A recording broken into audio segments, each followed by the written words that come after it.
बड़े शहर में रतनलाल अपनी बेटी संध्या और छोटे बेटे कुणाल के साथ रहता है। रतनलाल बहुत गरीब है और शराबी किस्म का आदमी है। वो रिक्शा चलाकर अपना जीवन यापन कर रहा है।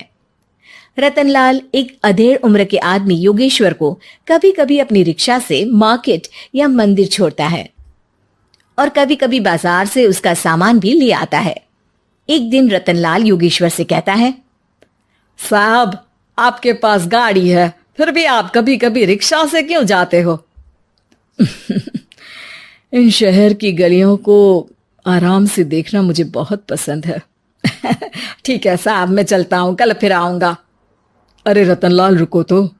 मैंने सुना है कि तुम अपनी बेटी को कुछ पैसों के बदले किसी को दे रहे हो। अभी किसी को बेचे नहीं तो क्या करे साहब।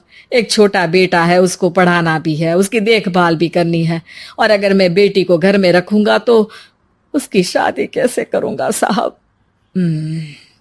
तुमको कितने पैसे मिल रहे हैं? अब 50,000 साहब। देखो, मैं तुमको पूरे 20 लाख रुपए देता हूं। तुम अपनी बेटी संध्या को मुझे दे दो। हैं? 20 लाख? धन्यवाद साहब, धन्यवाद। मैं कल ही उसे आपके पास छोड़ जाऊंगा साहब। अगले दिन रतनलाल संध्या को हमेशा के लिए योगेश्वर के यहाँ छोड़ आता है और बदले में 20 लाख रुपए लेकर घर आ जाता है। रतनलाल जिंदगी में पहली बार इतने पैसे पाकर बौखला गया। उसने एक अच्छा घर लिया। कुणाल, अब हमें कोई चिंता नहीं है। तू अब अच्छे से पढ़, खूब मन लगाकर पढ़ाई करना। पापा, मुझे पढ़ाई करना अच्छा नहीं लगता।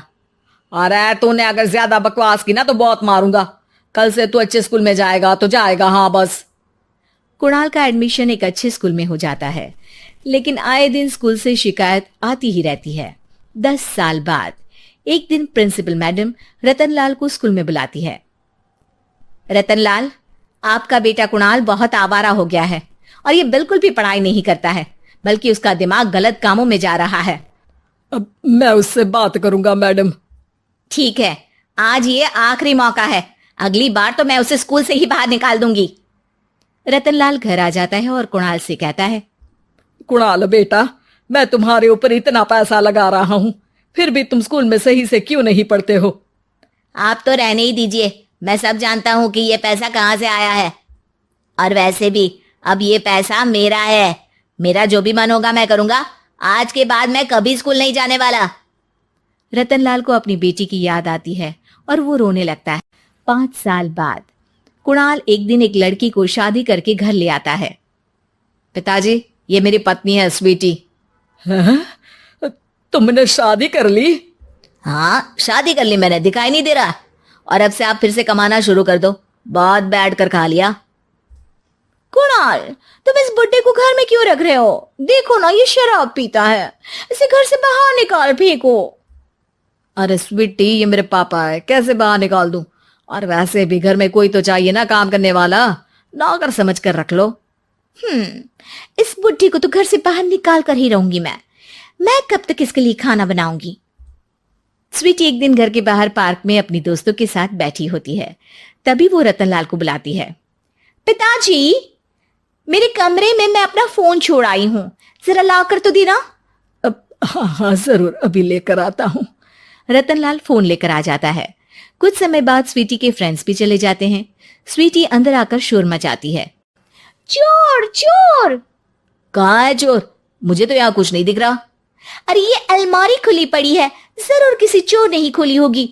अरे कौन आया था यहाँ? यहाँ तो पिताजी आए थे बस। अरे बहू, मैं चोर नहीं हूं। मुझे तो आप पर अब बिल्कुल भी विश्वास नहीं है पिताजी, क्योंकि जब आप पैसे के लिए दीदी को बेच सकते हो तो आप चोरी भी तो कर ही सकते हो।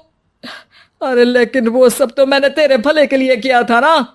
मैं तो कहती हूँ कि हमें इनकी कमरे की तलाशी लेनी चाहिए। तुम बिल्कुल सही कह रही हो, चलो। स्वीटी और कुणाल दोनों रतनलाल के कमरे की तलाशी लेते हैं और उन्हें वहां स्वीटी की ज्वेलरी और पैसे मिल जाते हैं। मैं तो पहले ही जानता था कि चोर आप ही हो। निकल जाओ मेरे घर से और दोबारा अपनी शक्ल मत दिखाना। रतनलाल आंखों में आंसू लिए घर से निकल जाता है। स्वीटी मन ही मन सोचती है, आज तो मेरी प्लानिंग सफल हो गई। जैसा मैं चाहती थी ऐसा ही किया और बड़ी आसानी से उस बुड्ढी को चोरी का इल्जाम लगाकर घर से भगा दिया। रतनलाल की हालत अब ज्यादा खराब हो गई और वो सड़क पर बैठकर भीख मांगकर खाने लगा। एक दिन वहां एक गाड़ी आकर रुकी और सड़क पर बैठे सभी भिखारियों को अपने सेंटर ले गई। एनजीओ की मालिक संध्या एक एक करके सभी को सुविधा मुहैया कराती है। तभी उसकी नजर रतनलाल पर पड़ती है। पिताजी? संध्या तू? पिताजी, आपकी ये हालत कैसे हुई? ये सब मेरे बुरे कर्मों की सजा है जो मुझे मिल रही है। मुझे माफ कर दे बेटी।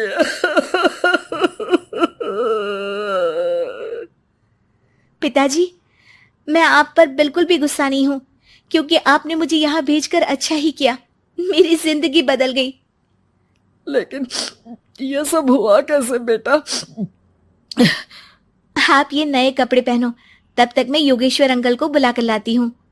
योगेश्वर अंकल? हाँ अंकल। योगेश्वर जी ने तुझसे शादी नहीं की थी? नहीं तो पापा, उन्होंने तो मुझे पढ़ा लिखा कर इस काबिल बनाया है कि मैं आज सबकी सेवा कर पा रही हूँ। रतनलाल पश्चाताप करके रोता रहता है। तभी योगेश्वर भी वहां आ जाता है। रतनलाल जी, आपकी ये हालत कैसे हुई? इतने सारे पैसों के बावजूद भी? क्योंकि मैंने बेटे और बेटी में भेदभाव किया था। लेकिन आपने ये कैसे किया? मुझे ये जानना है, बताइए। सालों पहले जब संध्या छोटी थी, तब मैंने एक बार एक आदमी से तुम्हें बात करते हुए सुना था, जो कुछ पैसों में संध्या को तुमसे खरीद कर शादी करना चाहता था। मैं उस समय एनजीओ में बच्चों के लिए ही काम कर रहा था और मैं किसी भी लड़की की जिंदगी खराब होते नहीं देख सकता था। इसलिए मैंने अपने जीवन की कमाई का एक बड़ा हिस्सा तुम्हें दे दिया था। सच में कितना गलत था मैं। मुझे माफ कर दो। अब आप दोनों मेरे साथ घर चलो और आज मैं अपना सच्चा प्रायश्चित करना चाहता हूं। योगेश्वर और संध्या रतनलाल के साथ घर जाते हैं। स्वीटी दरवाजा खोलती है। चोर भिखारी, तो फिर से आ गया? चल भाग यहाँ से बुड्ढे। ये घर तुम्हारे बाप का नहीं, मेरा है। बाहर निकलो यहाँ से। रतनलाल कुणाल और संध्या को घर से बाहर निकाल देता है। योगेश्वर जी, अब ये घर आपका है और अब आप यहाँ एक और एनजीओ खोल सकते हैं। शायद अब ये सच्चा प्रायश्चित है। संध्या अपने पिता के गले लग जाती है।